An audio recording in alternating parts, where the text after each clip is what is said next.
Bonjour à toutes, bonjour à tous. Bienvenue à cette formation du parcours de croissance de la nouvelle création. Nous allons parler du baptême, le baptême d'eau, et nous allons également parler de la méditation de la parole de Dieu. Amen. Alors c'est parti, accrochons-nous et on y va. On va commencer par prier d'abord pour remettre ce moment entre les mains du Seigneur, afin que nos cœurs soient ouverts, que nos cœurs soient disposés à recevoir sa parole, à capter sa parole et à recevoir un dépôt de lui qui restera pour notre vie. Seigneur Père de grâce, dans le nom de Jésus le Christ, nous voulons te bénir et nous voulons te dire merci. Nous voulons te dire merci encore pour cette opportunité que tu nous accordes, une opportunité de grandir, une opportunité de croître en toi, une opportunité de découvrir ta parole, de rentrer en profondeur dans ta parole et afin, Seigneur, d'être transformé par celle-ci parce que ta parole est la vie. Ta parole procure la vie, elle apporte la vie. Et nous voulons être, Seigneur, saisis, enveloppés de ta parole. Et encore aujourd'hui, nous prions que nos cœurs soient ouverts, que nos cœurs soient réceptifs à tout ce que nous allons partager autour de ta parole. Merci Seigneur, c'est dans le nom de Jésus que nous avons prié avec foi et accent de grâce. Amen. Amen. Ok, bien-aimés. Alors nous allons commencer avec le premier point qui concerne le baptême d'eau.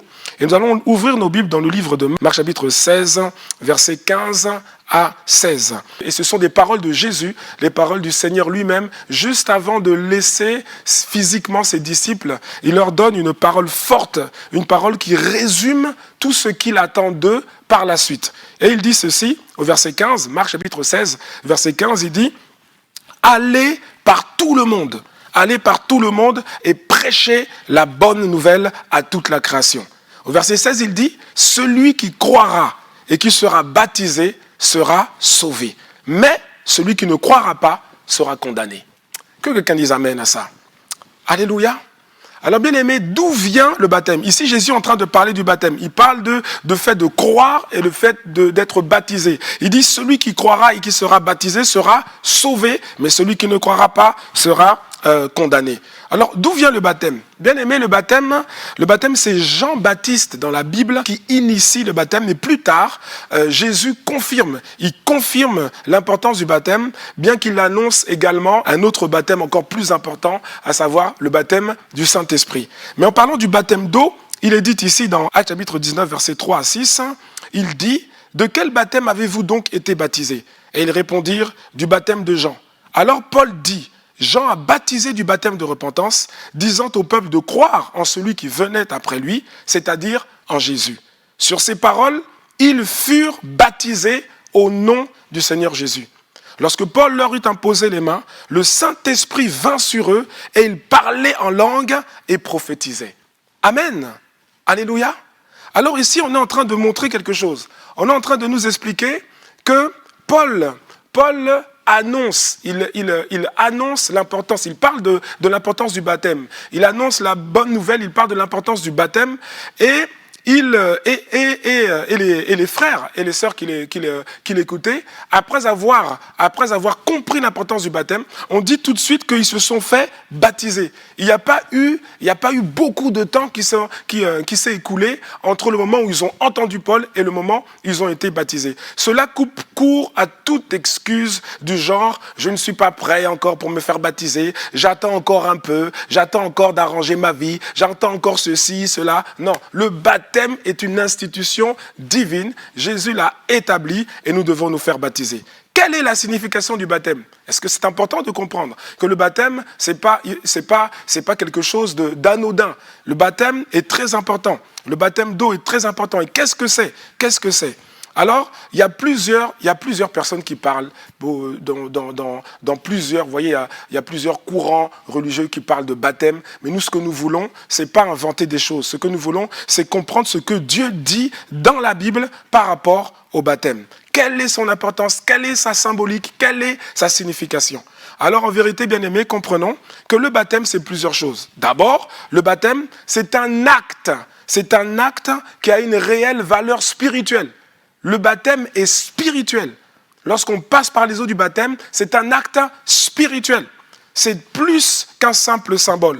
Dans Marc chapitre 1, du verset 9 au verset 11, on voit ce qui s'est passé lorsque Jésus lui-même s'est fait baptiser. Au verset 9, il est dit ceci, « En ce temps-là, Jésus vint de Nazareth en Galilée et il fut baptisé par Jean dans le Jourdain. Au moment où il sortait de l'eau, il vit les cieux s'ouvrir et l'Esprit descendre sur lui comme une colombe. Et une voix fit entendre des cieux ces paroles, « Tu es mon Fils bien-aimé, en toi j'ai mis toute mon affection. » Amen. Vous voyez que le jour où le Seigneur lui-même s'est fait baptiser, le Saint-Esprit est venu sur lui sous une forme corporelle semblable à une colombe, et la voix de Dieu le Père s'est faite entendre. Dans le passage qu'on a lu tout à l'heure dans Marc chapitre 19, on voit que quand les bien-aimés se sont fait baptiser, le Saint-Esprit est venu sur eux. Qu'est-ce que nous sommes en train de dire? C'est que le baptême, ce n'est pas quelque chose d'anodin, c'est un acte hautement spirituel. Il y a un mouvement de l'esprit qui se produit lorsque quelqu'un passe par les eaux du baptême. Autre chose, le baptême, c'est la célébration et la symbolisation d'une vérité spirituelle, à savoir la mort à notre ancienne manière de vivre, la mort à notre ancienne vie, la mort, la crucifixion du vieil homme, c'est l'ensevelissement et ensuite c'est la résurrection, comme Jésus-Christ lui-même est mort, a été enseveli et est ressuscité. Et c'est dans le livre de Colossiens chapitre 2, au verset 12. Ayant été enseveli avec lui par le baptême, lui c'est Jésus, donc ayant été enseveli avec Jésus par le baptême, vous êtes aussi ressuscités en lui et avec lui par la foi en la puissance de Dieu qu'il a ressuscité des morts. Amen. Donc on voit bien qu'on parle du baptême et l'apôtre Paul est en train de nous montrer que le baptême c'est la célébration et la symbolisation de ce qui s'est passé à la croix, à savoir la mort, lorsque quelqu'un rentre dans les eaux du baptême, c'est le symbole, la symbolisation de la mort à son ancienne vie. On rentre dans l'eau, c'est l'ensevelissement, et on sort de l'eau, c'est le symbole de la résurrection. De la même manière que Jésus est mort, enseveli et a été ressuscité, de la même manière, lorsqu'on passe par les eaux du baptême, c'est la symbolisation que nous aussi, par la foi en Jésus-Christ, nous sommes morts à notre ancienne vie, ensevelis et ressuscités en sortant des eaux du baptême. Que quelqu'un dise amen à ça. Et donc, ça c'était la deuxième explication par rapport au baptême. Troisième chose, qu'est-ce que c'est que le baptême? Le baptême, c'est la joyeuse célébration de la victoire de Jésus-Christ à la croix sur le diable et aussi sur la mort. Oui, le baptême, c'est la célébration de la victoire. Colossiens chapitre 2, versets 13 à 15. Vous qui étiez morts par vos offenses et par l'incirconcision de votre chair, il vous a rendu à la vie avec lui en nous faisant grâce pour toutes nos offenses. Verset 14, il a effacé l'acte dont les ordonnances nous condamnaient et qui subsistait contre nous. Il l'a détruit en le clouant à la croix. Il a dépouillé, verset 15, il a dépouillé les dominations et les autorités et les a livrées publiquement au spectacle en triomphant d'elles par la croix. Amen. Ça veut dire quoi? Ça veut dire que le baptême, c'est également la célébration de la victoire de notre Seigneur Jésus-Christ sur le diable et sur la mort.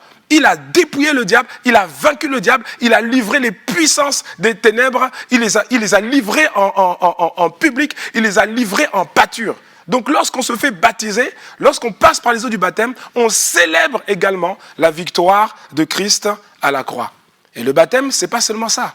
Le baptême, c'est également un témoignage public. C'est un témoignage public de notre appartenance à la grande famille de Dieu. Et c'est un acte citoyen d'allégeance au roi. C'est l'acceptation des valeurs du royaume et de la culture du royaume. C'est ça aussi le baptême. Amen. Comprenons que le baptême c'est pas juste un acte religieux, mais c'est un acte citoyen. C'est un acte citoyen. C'est-à-dire que si je suis né de nouveau, je fais maintenant partie de la famille de Dieu, je deviens maintenant citoyen du royaume. C'est comme ça que la Bible nous appelle. Nous sommes des citoyens du royaume. Et lorsque je passe par les eaux du baptême, je suis en train de poser un acte citoyen. C'est-à-dire, je prête allégeance à celui qui m'a sauvé. Je prête allégeance à Jésus. Matthieu chapitre 10, verset 32. C'est pourquoi quiconque me confessera devant les hommes. C'est Jésus qui parle. Il dit, c'est pourquoi quiconque me confessera devant les hommes. Rappelez-vous, le baptême est un acte public. Quiconque me confessera devant les hommes, je le confesserai aussi devant mon Père qui est dans les cieux. Alléluia. Par le baptême, bien-aimé, je décide de marcher avec Dieu. Ça va au-delà de juste recevoir Jésus-Christ. J'ai reçu Jésus-Christ et maintenant je décide de marcher avec Jésus. Par la prière du salut, j'ai reçu Jésus comme sauveur et par le baptême, je confesse et je déclare que Jésus n'est pas simplement mon sauveur, mais qu'il est également mon Seigneur, c'est-à-dire celui qui gouverne sur ma vie. Et j'aimerais faire ce rapprochement avec quelque chose qui se passe dans certains pays, notamment en France. Je sais qu'en France, une fois que quelqu'un demande la nationalité, il n'était pas quelqu'un qui n'est pas français, il n'est pas français, il est né sous une autre nationalité. Et quand il demande la naturalisation, c'est-à-dire la nationalité française, au moment où il l'obtient, on fait un dossier, au moment où le dossier est validé, au moment où la personne reçoit maintenant sa notification d'appartenance à la citoyenneté française, c'est-à-dire que la personne devient maintenant naturalisée, elle est maintenant française, et bien qu'est-ce qui se passe? Eh bien, le préfet, ou encore le maire, ou encore le préfet de police a l'obligation d'organiser ce qu'on appelle une cérémonie officielle de naturalisation.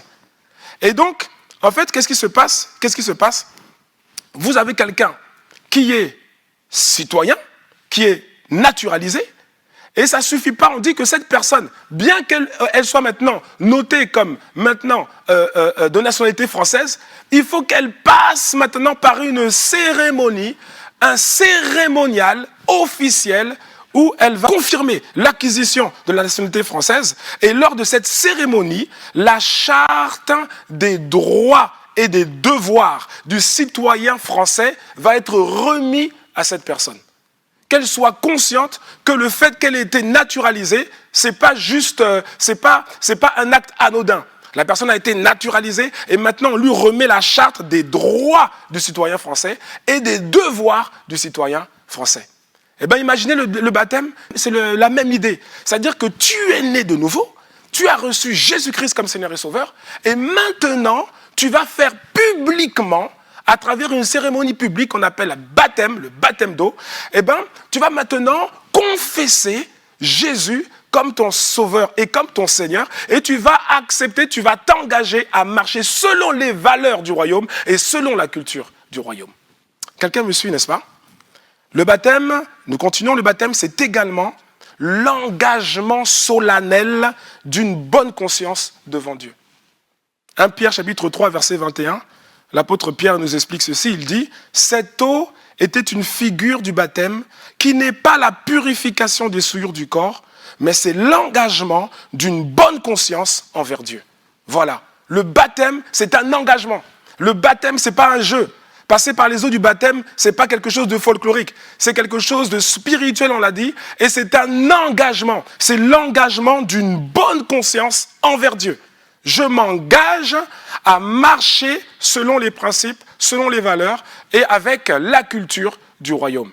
Quand je fais la prière du salut, je donne ma vie à Jésus. Jésus devient mon sauveur. Quand je passe par les eaux du baptême, je m'engage maintenant à faire en sorte que ce Jésus soit mon Seigneur. C'est-à-dire que ce qu'il dit, je crois ce qu'il dit et je fais ce qu'il dit et je fonctionne selon sa parole. C'est un engagement. Le baptême est un engagement. Amen. Autre chose encore, le baptême, c'est également, oui, parce que c'est également l'engagement de marcher en nouveauté de vie. Je m'engage à avoir une bonne conscience envers Dieu, c'est-à-dire que je m'engage à m'ajuster, à corriger mon comportement, à corriger mes habitudes au regard de la parole de Dieu. C'est ça l'engagement d'une bonne conscience. C'est-à-dire que je ne connais pas tout, mais plus je lis la Bible, plus je médite la Bible, plus je reçois les prédications, plus j'écoute les messages, et plus le Seigneur, à travers sa parole, me montre des aspects de ma vie que je dois conformer à la parole de Dieu. Et donc l'engagement d'une bonne conscience, c'est qu'il n'y ait rien dans la parole qui me pointe ou qui me condamne. C'est-à-dire quoi? C'est-à-dire que quand je vois que la Bible dit que telle chose n'est pas agréable à Dieu, alors, comme j'ai pris l'engagement d'une bonne conscience envers Dieu, j'accepte de m'ajuster afin que ma vie plaise au Seigneur. C'est ce que l'apôtre Paul nous dit dans Romains chapitre 6, verset 4. Il dit, nous avons donc été ensevelis avec lui par le baptême en sa mort, afin que comme Christ est ressuscité des morts par la gloire du Père, de même, nous aussi, nous marchions en nouveauté de vie. Amen.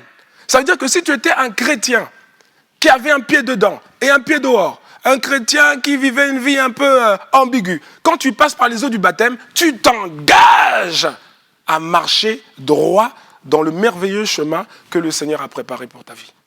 Amen. Alors, continuons avec cette question. Qui est concerné par le baptême? C'est une question importante. Qui est concerné? Jésus a dit dans Marc chapitre 16, verset 15, Jésus a dit, celui qui croira et qui se fera baptiser sera sauvé. Donc, nous comprenons ici qu'il y a une étape pour se faire baptiser. Jésus dit quoi d'abord? Il dit celui qui croira et ensuite qui se fera baptiser. Donc, avant d'être baptisé, qu'est-ce qu'il faut? Il faut d'abord croire. C'est le prérequis. Qui est concerné par le baptême? Eh bien, ce sont d'abord les personnes qui croient en Jésus-Christ. Il faut d'abord croire. Et une fois qu'on a cru, là maintenant, on peut passer par les eaux du baptême. Les personnes qui se font baptiser doivent également, bien entendu, avoir conscience de ce qu'elles font. Il faut que ce soit un acte qui soit conscient. Je décide de passer par les eaux du baptême, je dois être conscient de ce que je suis en train de faire. Je dois être conscient de ce que c'est un engagement, que c'est un acte spirituel, que c'est la symbolisation, comme on l'a dit tout à l'heure, de la victoire de Jésus sur le diable et sur la mort. C'est un engagement d'une bonne conscience envers Dieu. Et lorsque nous comprenons cela, nous comprenons que les bébés ne sont pas concernés par le baptême. Que quelqu'un dise Amen.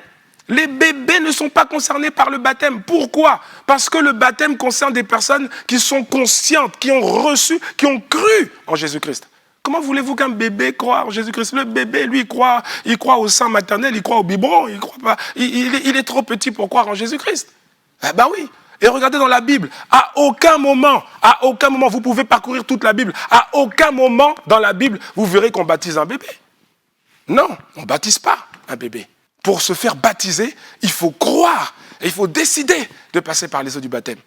On ne baptise pas un bébé, ce n'est pas biblique. Bon, rassurez-vous, beaucoup sont passés par le baptême en étant bébé. Moi aussi, quand j'avais quelques semaines, mes parents, pensant bien faire, en tout cas, ils m'ont amené quelque part là, où on m'a mis de l'eau sur la tête. Bon, c'était pas vraiment le baptême, ça ressemblait plus à un shampoing, mais c'est pas le baptême.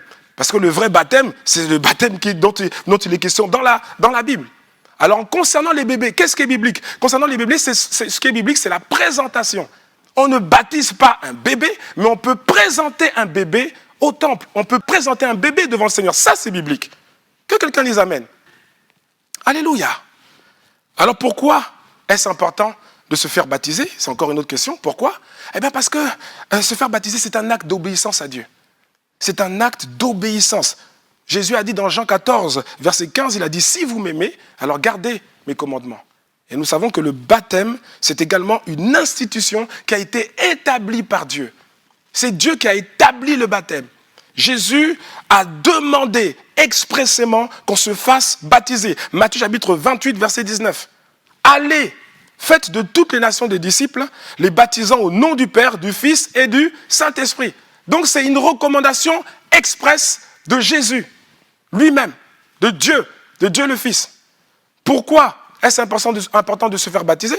Aussi, pour prendre exemple sur Jésus, la Bible dit qu'il faut imiter. L'apôtre Paul dit, soyez mes imitateurs comme je le suis moi-même de Jésus-Christ. Nous voulons prendre exemple sur Jésus qui lui-même est passé par les eaux du baptême pour se faire baptiser, par les eaux du Jourdain pour se faire baptiser. Alléluia. Et nous savons aussi que les disciples ont recommandé le baptême. Actes chapitre 2, verset 38. Pierre leur dit, repentez-vous et que chacun de vous soit baptisé au nom de Jésus, de Jésus-Christ. Amen. Alors maintenant, pour finir sur le baptême, comment le baptême d'eau se pratique-t-il? Comment est-ce qu'on fait le baptême? Eh bien, comprenons d'abord, chers frères et sœurs, que le mot baptême vient du mot grec baptizo. Que quelqu'un dise avec moi baptizo. Voilà, quand tu l'as dit, si tu as un voisin, tu peux lui dire, tu vois, je parle grec. Je parle grec. Baptizo, c'est un mot grec qui a été traduit par baptême. Mais le mot baptizo, bien aimé, il faut comprendre que le mot baptizo signifie immerger. Le mot baptizo, ça signifie immerger, c'est-à-dire plonger un élément dans un liquide, mais plonger l'élément complètement dans un liquide. C'est ça le mot baptizo qui est utilisé dans les textes. Dans les textes bibliques, dans le grec, c'est baptizo, ça veut dire immerger. Le baptême se fait donc par l'immersion totale du corps de la personne qui se fait baptiser. Quelqu'un me suit ? C'est ça le baptême. Matthieu chapitre 3, verset 16. Dès que Jésus eut été baptisé, il sortit de l'eau. Et voici les cieux s'ouvrir, et il vit l'Esprit de Dieu descendre comme une colombe et venir sur lui. Vous voyez ce qui est écrit ici ? On n'invente rien, c'est la parole de Dieu. On dit que Jésus se fait baptiser et il est sorti de l'eau. Alors comment peut-il sortir de l'eau s'il n'était pas dans l'eau ? On n'a pas dit qu'il a sorti sa tête de l'eau, on a dit qu'il est sorti de l'eau. On n'a pas dit qu'il a sorti ses cheveux de l'eau, on a dit qu'il est sorti de l'eau. Pourquoi ? Parce que le mot baptême, c'est baptizo, et le mot baptizo, c'est immersion. Donc dans le baptême, tu dois à un moment donné, comme Jésus, sortir de l'eau. Et ça ne peut pas se faire si on met quelques gouttes sur ta tête. Et d'ailleurs, si au lieu de dire baptême, on disait immersion, eh bien, je crois que ce serait beaucoup plus clair pour tout le monde. Parce que si quelqu'un vient te dire, tu as été baptisé, tu sais, tu as été immergé quand tu étais bébé, c'est pas la peine de te faire baptiser selon les textes bibliques, parce que tu as été immergé quand tu étais bébé. Tu as été immergé, on t'a mis 3-4 gouttes d'eau sur la tête. Mais toi-même, tu vas dire, mais 3-4 gouttes d'eau sur la tête, c'est pas une immersion. C'est pas une immersion. Donc tu comprends que c'est pas ça le vrai baptême. Le vrai baptême, c'est rentrer dans l'eau. Et rappelez-vous, quand on comprend la symbolique, on comprend que ça ne peut pas être toucher quelqu'un sur la tête. Non, puisque la symbolique, rappelons-nous, c'est la mort, l'ensevelissement, et je sors de l'eau, c'est la résurrection. Amen. Donc le baptême se fait par immersion totale du corps de la personne. Et autre chose, le baptême se fait en public. On en a un peu parlé tout à l'heure. C'est un acte public. Alléluia. Amen. Alors pour finir, que faut-il pour se faire baptiser ? Eh bien, qu'est-ce qu'il faut pour se faire baptiser ? Eh bien, il faut 3 choses. La première chose, il faut croire. Il faut croire en Jésus-Christ. Il faut croire que Jésus-Christ a été envoyé par Dieu le Père pour le salut des nations. Il faut croire en lui, être conscient de notre identité et de ce que représente le baptême. C'est la première chose, croire. Et la deuxième chose, il faut de l'eau. Oui, il faut de l'eau. Il faut de l'eau. Mais il faut suffisamment d'eau. Et laissez-moi vous dire une chose, parce que parfois, c'est un sujet qui agite un peu les chrétiens, puisqu'il y en a qui disent que le baptême doit se faire forcément dans un fleuve. Ah bon ? C'est marqué où ? Montrez-moi dans la Bible où c'est marqué que ça doit se faire dans un fleuve. Pour se faire baptiser, il faut de l'eau. C'est tout. On peut se faire baptiser dans une piscine. Oui. Et d'ailleurs, dans la Bible, il y a des gens qui se sont fait baptiser dans des piscines. Regardez Corneille, dans Actes des Apôtres. Corneille. La Bible dit que Pierre est allé chez Corneille sous l'inspiration du Saint-Esprit. Il est parti chez Corneille et il a prêché la bonne nouvelle. Et lorsqu'il a prêché la bonne nouvelle, Corneille, sa famille et tous les amis, ses proches qu'il avait assemblés pour recevoir l'homme de Dieu, la Bible dit que tous ils ont reçu Jésus-Christ et ils se sont fait baptiser. On n'a pas dit qu'ils se sont déplacés pour aller au Jourdain, on n'a pas dit qu'ils se sont déplacés pour aller dans un fleuve, on n'a pas dit qu'ils se sont déplacés pour aller dans un lac, ils se sont fait baptiser sur place. Corneille était un centenier romain, un haut dignitaire romain. Et vous savez que dans les maisons, à l'époque, les grandes maisons des dignitaires, ils avaient des piscines. Ils avaient des piscines. C'est dans ce genre de choses qu'ils se sont fait baptiser. Donc, il faut arrêter de dire, pour se faire baptiser, il faut être dans un fleuve, il faut ceci, il faut cela. Non, il faut de l'eau. C'est tout. L'eunuque éthiopien avec qui Philippe parlait, il était en train de lui parler, de lui donner, de lui prêcher l'évangile sur la base de Ésaïe. Et à un moment donné, l'eunuque éthiopien, dans Actes des Apôtres, il voit de l'eau. Il dit, mais voici, là il y a de l'eau. Qu'est-ce qui empêche que je sois baptisé ? Il dit, mais il faut juste que tu crois. Et il a dit, je crois. je crois en Jésus-Christ. Et ils se sont arrêtés. Et puis, Philippe a baptisé l'unique Éthiopien. Et ce que j'aime, c'est qu'on n'a pas dit, est-ce que c'est à la mer, est-ce que c'est dans un fleuve, est-ce que c'est dans un puits? Peut-être même que c'est dans un puits. Ce qui est sûr, c'est qu'il faut suffisamment d'eau pour passer par les eaux du baptême. Donc, oui, on peut se faire baptiser dans une église, dans un baptistère, ou même dans une église, dans une piscine gonflable qu'on a mis dans l'église. Que quelqu'un dise amen. Alléluia. Et la troisième chose qu'il faut, il faut des témoins. Il faut au moins un témoin. Quelqu'un qui puisse dire que oui, toi tu t'es fait baptiser. Parce qu'on a dit que c'est un acte public. Alléluia. Amen. Bien-aimés, nous continuons encore sur notre lancée. Nous sommes assurément les bonnes personnes au bon endroit et au bon moment. Et nous sommes en train de faire la bonne chose. Nous sommes assis au pied du Seigneur en train d'écouter sa parole pour nous laisser transformer par celle-ci. Alors nous allons maintenant voir la deuxième partie, le deuxième point que nous voulons partager aujourd'hui. Je rappelle que nous sommes en train de voir 4 choses que Dieu veut que nous fassions. 4 choses que Dieu veut que vous fassiez en tant que hommes et femmes qui venaient de donner leur vie vos vies à Jésus-Christ. Donc, on a vu que la première chose que Dieu veut que vous fassiez, c'est que vous passiez par les eaux du baptême, c'est-à-dire que vous vous fassiez baptiser. Et la deuxième chose, c'est que vous devez méditer la parole de Dieu, c'est-à-dire la Bible, autant que possible. Pourquoi ? Parce que Dieu veut que vous méditiez la Bible. Amen. Pourquoi méditer la parole de Dieu? Il y a plusieurs raisons. À cela, et elles sont toutes importantes et essentielles. Alors, il y a plusieurs raisons. Première raison, pourquoi devons-nous méditer la parole de Dieu? Pourquoi devez-vous méditer la parole de Dieu? D'abord, c'est pour connaître Dieu. C'est pour connaître qui est Dieu. Dieu se révèle à travers la Bible. Dieu se révèle à travers la parole. Vous venez de donner votre vie à Jésus-Christ.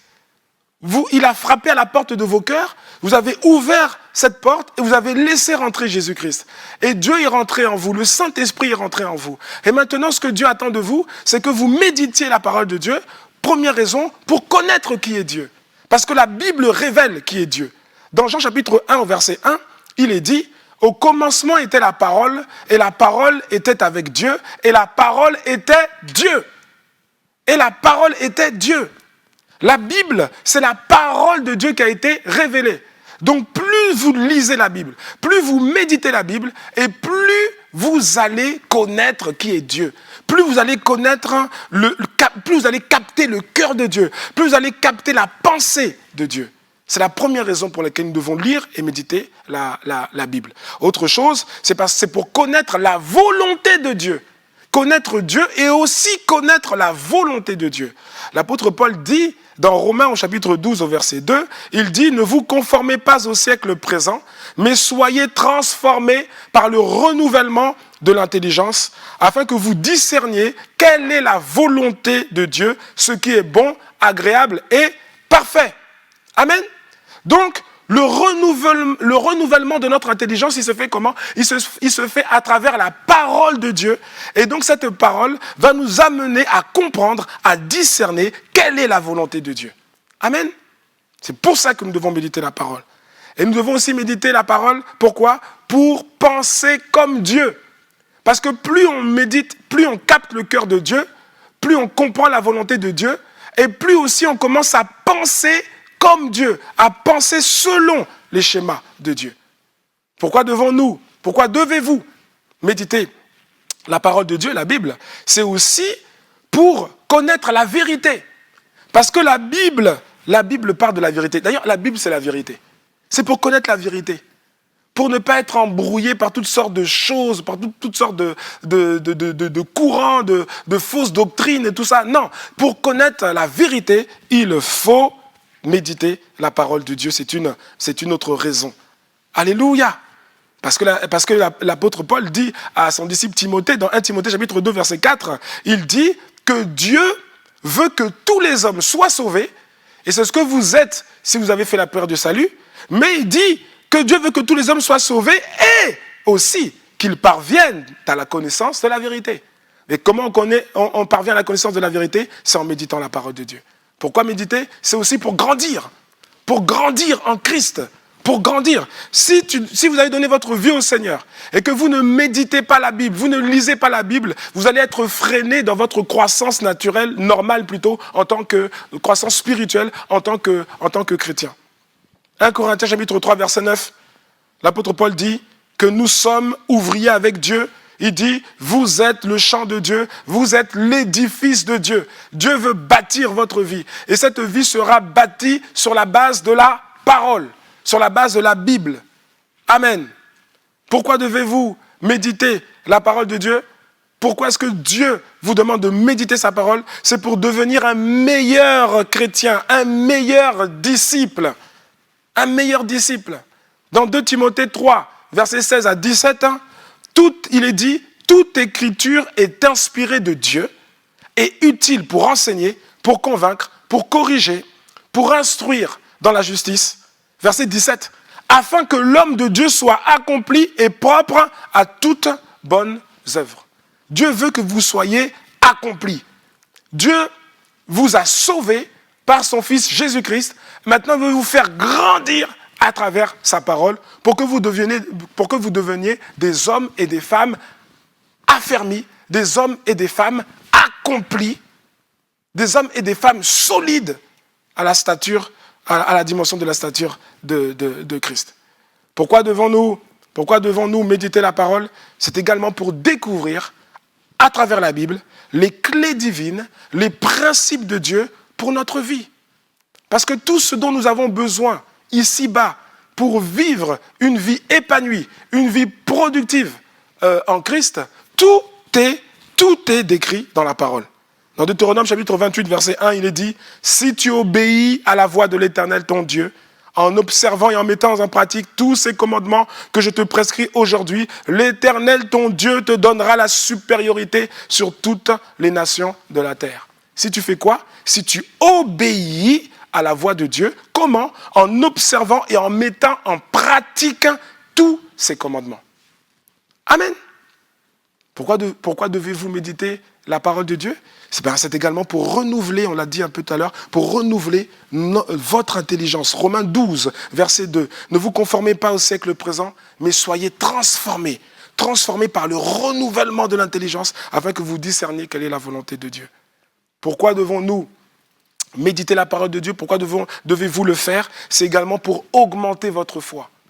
Si plus vous lisez la Bible, plus vous méditez la Bible, et plus votre foi va grandir. Moins vous méditez la Bible, moins vous lisez la Bible, et vous allez rester un chrétien, une chrétienne qui va être paniqué devant toutes les épreuves, devant toutes les situations, qui va être paniqué comme un païen est paniqué. Non, ce n'est pas notre partage. Nous sommes des enfants de Dieu, et pour pouvoir vivre par la foi, pour pouvoir augmenter notre foi, qu'est-ce qu'il faut faire? Il faut méditer la parole. Romains chapitre 10, verset 17. Ainsi, la foi, l'apôtre Paul nous dit que ainsi la foi vient de ce que l'on entend. La foi vient de ce qu'on entend, et ce qu'on entend vient de la parole de Christ. Donc vous voulez être des hommes et des femmes de foi, que faut-il faire? Eh bien, il faut lire et méditer la parole de Dieu. Amen. Pourquoi devons-nous méditer la parole de Dieu? Il y a tellement de raisons, tellement de raisons. Rien que pour une seule de ces raisons, nous devrions le faire. Mais regardez encore d'autres raisons. C'est pour réussir votre vie. Pour réussir votre vie et pour réussir dans la vie. C'est pour ça qu'il faut que vous méditiez la parole de Dieu. Dans Josué chapitre 1, verset 8, Dieu parle au jeune Josué. Et il parle également à nous tous, parce que nous sommes ses enfants. Il dit que ce livre de la loi ne s'éloigne point de ta bouche. Médite-le jour et nuit pour agir fidèlement selon tout ce qui est écrit. Car c'est alors que tu auras du succès dans tes entreprises. C'est alors que tu réussiras. Amen. Alors si vous aspirez à réussir ce que vous faites dans la vie, parce que quand on parle d'entreprise, tu auras du succès dans tes entreprises, attention, on ne parle pas d'entreprise commerciale, SARL, SPRL et tout ça, non, on parle de choses qu'on entreprend, y compris les sociétés commerciales. Amen. Mais on parle de réussir dans son mariage, on parle de réussir dans l'éducation de ses enfants, on parle de réussir ses études. Tout ça, Dieu dit, il dit quoi? Il dit que ce livre-là, ce livre, Josué avait la loi de Moïse. Nous, on a tout. On a l'Ancien Testament, l'Ancien et le Nouveau Testament. Donc, que ce livre-là ne s'éloigne point de votre bouche, bien-aimés. Méditez-le jour et nuit pour agir fidèlement selon tout ce qui est écrit. C'est alors que vous aurez, bien-aimés, du succès. C'est alors que vous réussirez. Vous aurez du succès dans tout ce que vous entreprendrez. Et c'est alors que vous réussirez. Amen. Méditons la Bible. Méditez la Bible. Ne soyez pas des chrétiens qui attendent simplement le dimanche pour recevoir la parole. Soyez des chrétiens qui cherchent à connaître Dieu, qui cherchent à connaître les valeurs de Dieu, la volonté de Dieu, les principes de Dieu. Comment agir dans cette vie? Tout ça se trouve dans la parole de Dieu. Pour trouver des réponses à des questions de la vie, pour trouver des réponses face à des situations que vous pouvez vivre au quotidien, eh bien, en méditant la parole, Dieu va vous révéler des réponses. Dieu va vous donner des réponses. Psaume 119, verset 105. Le psalmiste dit, « Ta parole est une lampe à mes pieds et une lumière sur mon sentier. » Alléluia. Amen. Pourquoi devez-vous chercher à méditer, faire les efforts pour lire et méditer la parole de Dieu régulièrement? C'est pour ressembler davantage à Christ. Pour ressembler davantage à Christ. 1 Thessaloniciens chapitre 1, verset 6. L'apôtre Paul dit, « Et vous-même, vous avez été mes imitateurs et ceux du Seigneur en recevant la parole au milieu de beaucoup de tribulations avec la joie du Saint-Esprit. » Vous avez été mes imitateurs et ceux du Seigneur en faisant quoi? En recevant la parole.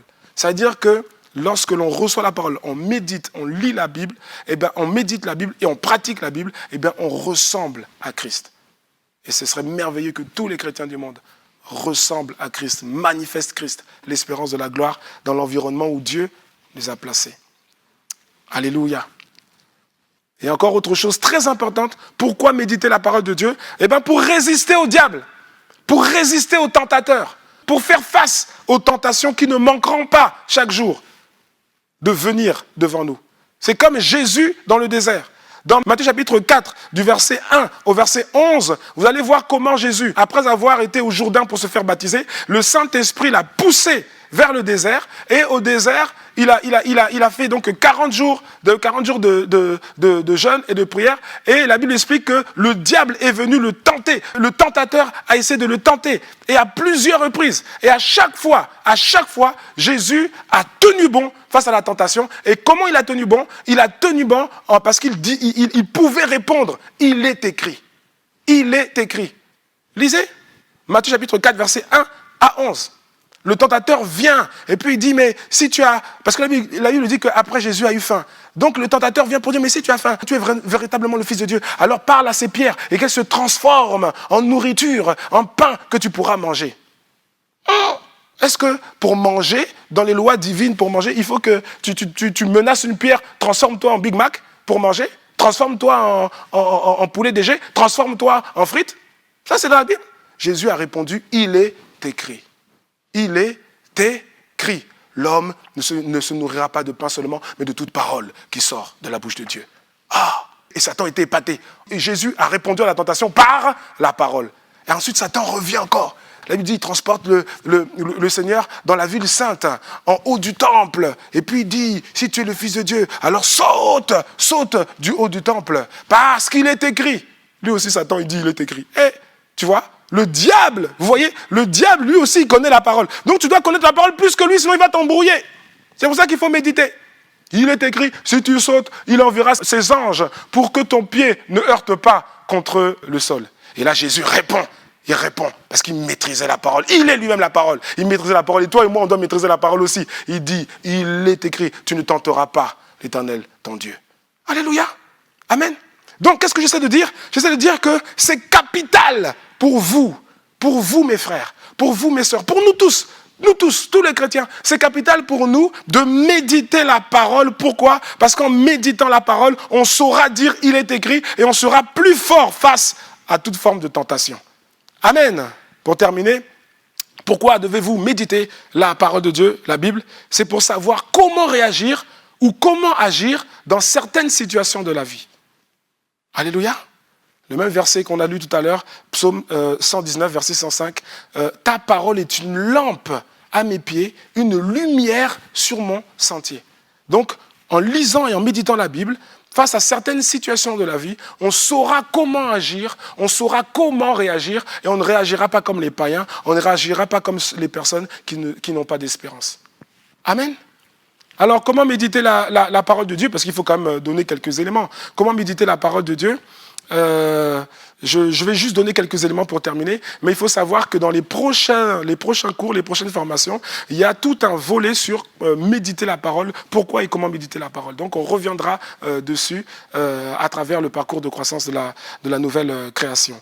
Mais pour l'instant, on peut donner quelques conseils pratiques quand même. C'est lorsque vous commencez à lire ou à méditer, qu'est-ce que vous devez faire? En fait, il faut demander l'assistance du Saint-Esprit. Il faut demander au Père, il faut prier pour dire « Père, accorde-moi la grâce alors que je vais lire et méditer ta parole. S'il te plaît, Seigneur, accorde-moi la grâce de comprendre ce que je vais lire. Tu es l'esprit de révélation. Alors, s'il te plaît, parle-moi au travers de mon temps de lecture, au travers de mon temps de méditation. Parle-moi afin que je puisse recevoir de toi ce que tu veux me donner aujourd'hui. Dans le nom de Jésus, j'ai ainsi prié. Amen. Et là, maintenant, vous commencez à lire. Vous commencez à méditer et vous allez voir comment le Saint-Esprit va vous parler. C'est merveilleux. C'est vraiment merveilleux. Quand vous lisez la Bible, comprenez que vous êtes en train de chercher à connaître Dieu et que Dieu va vous parler. Parce que la Bible, c'est la parole de Dieu. Donc, la parole, c'est parler. Donc, Dieu va vous parler. À chaque fois que vous ouvrez la Bible, Dieu va vous parler. À chaque fois que vous voulez entendre Dieu, ce n'est pas entendre Dieu par une voix audible, comme vous m'entendez. Entendre Dieu, c'est aussi lire la Bible, et c'est la parole, et Dieu va vous parler à chaque fois. Amen. Voilà.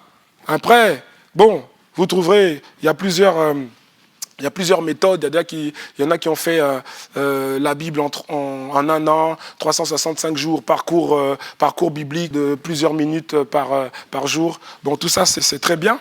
Mais je crois que ce qui est aussi très bien, c'est de commencer par les 4 évangiles. Prenez votre Bible, vous commencez par les 4 évangiles, parce que les 4 évangiles vous parlent de Jésus et de l'œuvre de Jésus. Ensuite, Actes des apôtres. Il y a aussi les 31 proverbes. Ça, c'est très bien. En tout cas, moi, personnellement, quand j'ai donné ma vie au Seigneur, ça m'a beaucoup aidé parce que Dieu est sage. Dans sa sagesse, Dieu a placé dans la Bible 31 proverbes. Donc, il y a un proverbe pour chaque jour.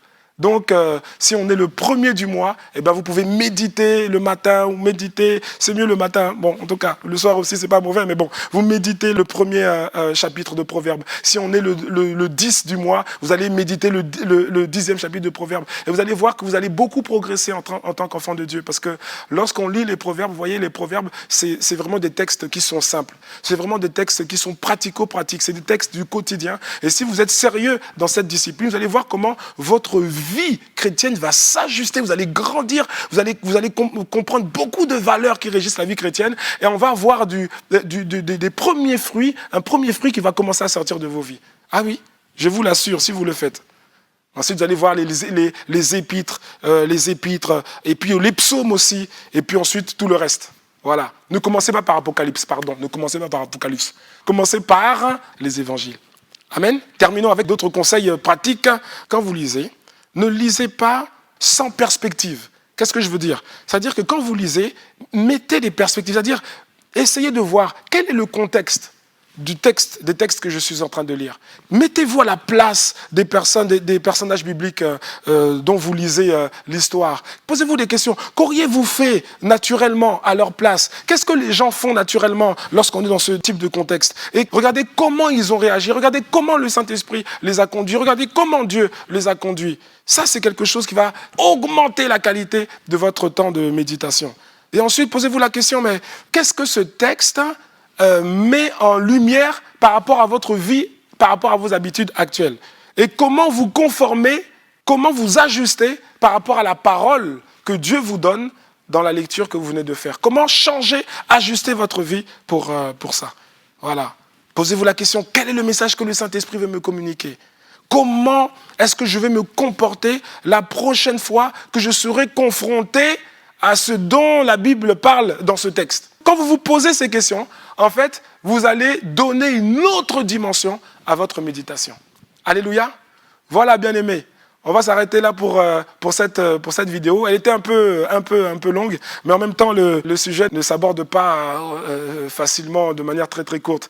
Donc, on va prier. Seigneur Père de grâce, dans le nom de Jésus, encore une fois, nous voulons te rendre grâce. Encore une fois, nous voulons te dire merci. Merci Seigneur pour cette opportunité. Merci Seigneur pour cette formation. Elle nous fait du bien et nous te rendons grâce pour cela. Merci pour ta parole. Ta parole, Seigneur, nous la recevons avec foi. Nous la recevons, Seigneur, et nous ne voulons même pas contester ta parole. Parce que ta parole est la vérité, et parce que ta parole, lorsque nous l'acceptons, lorsque nous la pratiquons, elle transforme nos vies. Et lorsque nos vies sont transformées, c'est la vie de tout notre entourage également qui est transformée. Seigneur, merci.